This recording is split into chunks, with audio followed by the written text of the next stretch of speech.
Okay, what I would like to share with you guys is how to make fresh pasta. We're using a semolina wheat that I purchased. Semolina wheat is hardier than AP all-purpose flour. You can make it out of all-purpose flour, but again, the semolina wheat is hardier. So here we have 1.5 cups of semolina wheat. We're gonna put it on a nice clean surface.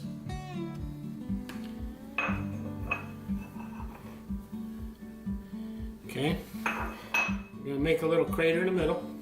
Then we're gonna add a couple of teaspoons of, like a half a teaspoon of salt. Then what I have here is 2 eggs, and what I'm gonna do is put a little bit in the middle, and I'm gonna slowly incorporate the egg and the flour.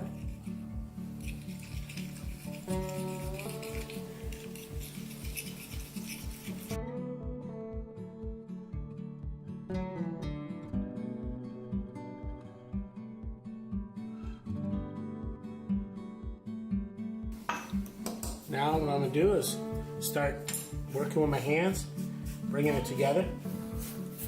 So here I have some AP flour. I got a couple tablespoons of water in case I need to hydrate it a little bit.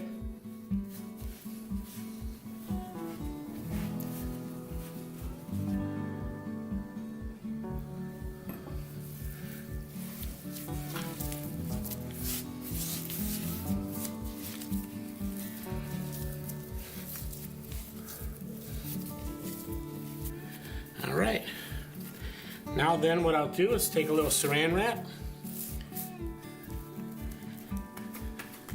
form it into a ball, wrap it with some saran wrap,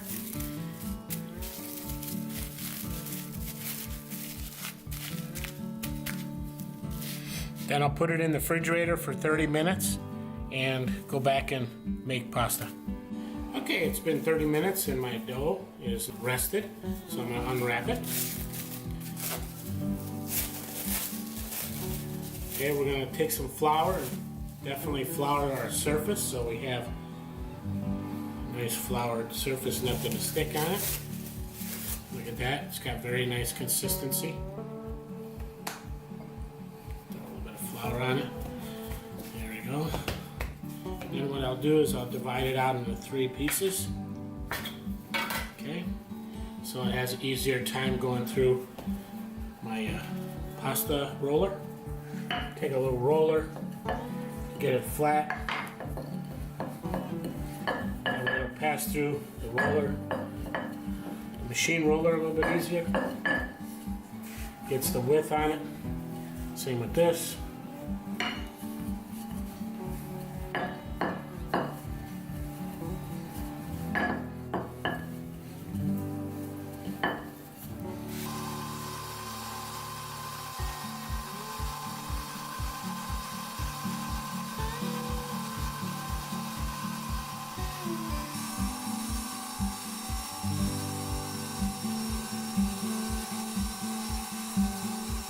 Alright, so this is the roller I initially used to make the pasta, and again, if you look in here, got different settings, and it'll start as wide as it can, and then it each has a notch that it locks in, and then I keep making it thinner and thinner each time I pass it through, to the point where it's about the thinnest I can make it is right there, and then I stop. About 4 times I ran this through.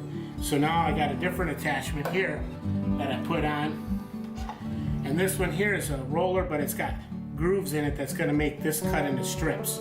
And it's between spaghetti and angel hair as far as the diameter on there. So I'm going to attach this right here back to the front. And I'm going to cut these noodles to about a foot length so I can easily pass them through, leave them on the counter to dry while I get some water boiling. So I use a scraper just to kind of cut sections and lay it down. Makes it easy to handle.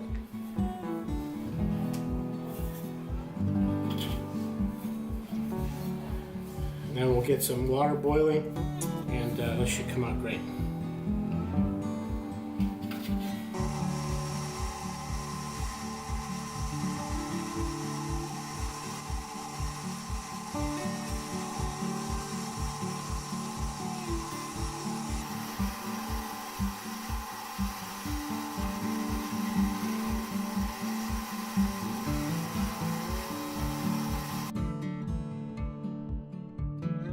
Okay, today at the store I bought some wild caught calamari. It's got the tubes and the tentacles, and what I'm going to do is I'm going to cut the tubes into rings, and then I'm going to give a couple hits on the tentacles because I'm going to put it in a pan, in a pot with some garlic, butter, olive oil, and some parsley, and eventually top it with some Parmesan cheese, some pecorino romano. So we'll show you that, but right now I'm going to get this thing cut open. Okay, now that we got this cut up, we got, just one cut on the tentacles, and we cut these into somewhat of rings. We're going to take it over to the stove and cook it up for you. Okay, we're going to take a quarter stick of butter. Get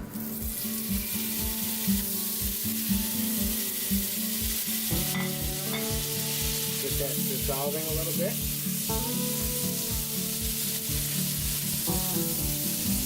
Add a little bit of olive oil blend to give it a higher smoke point.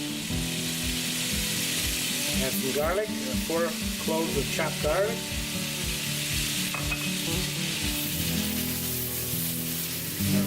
Garlic, butter, very garlicky and a lot of butter flavor. Now we're going to add some parsley, about 2 tablespoons of parsley.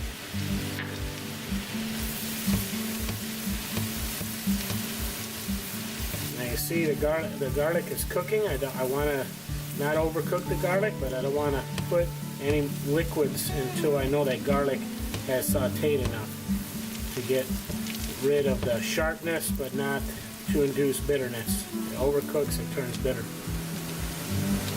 Now I add half a cup of white wine.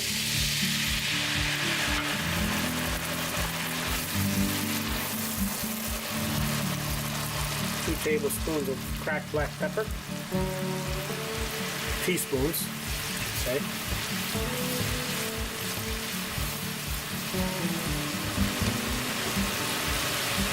Now I'll add the calamari that we cut.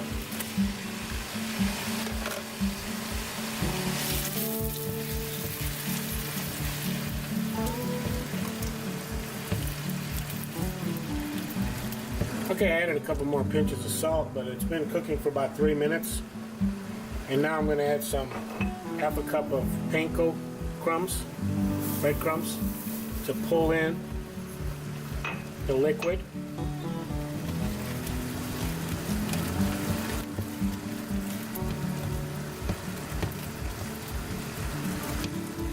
I'm going to add a 1/3 cup of pecorino romano cheese. Turn off the heat.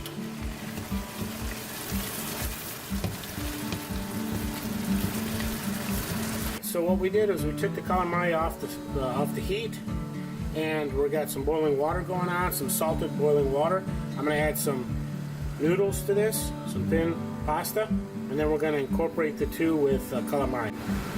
Okay, it's been 3 minutes. We're turning it off the stove. We're going to throw it in a strainer, and then we're going to mix it with the calamari.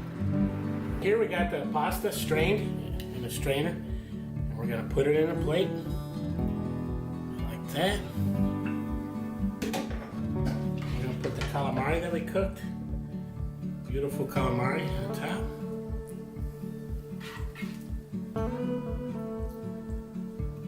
Okay, so now what I'm going to do is I took a little chicken broth on the side and I warmed it up, and now I'm just going to drizzle a little bit on top just for a little moisture for the noodles, just so it won't be dry at all, and that's it.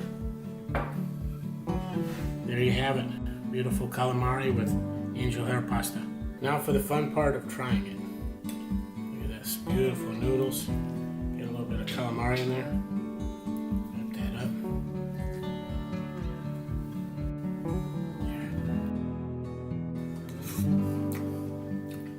That's a nice calamari. Is not overcooked. The noodles are perfect.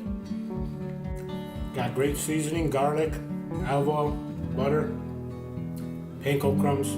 It all came together well. Bon appetit.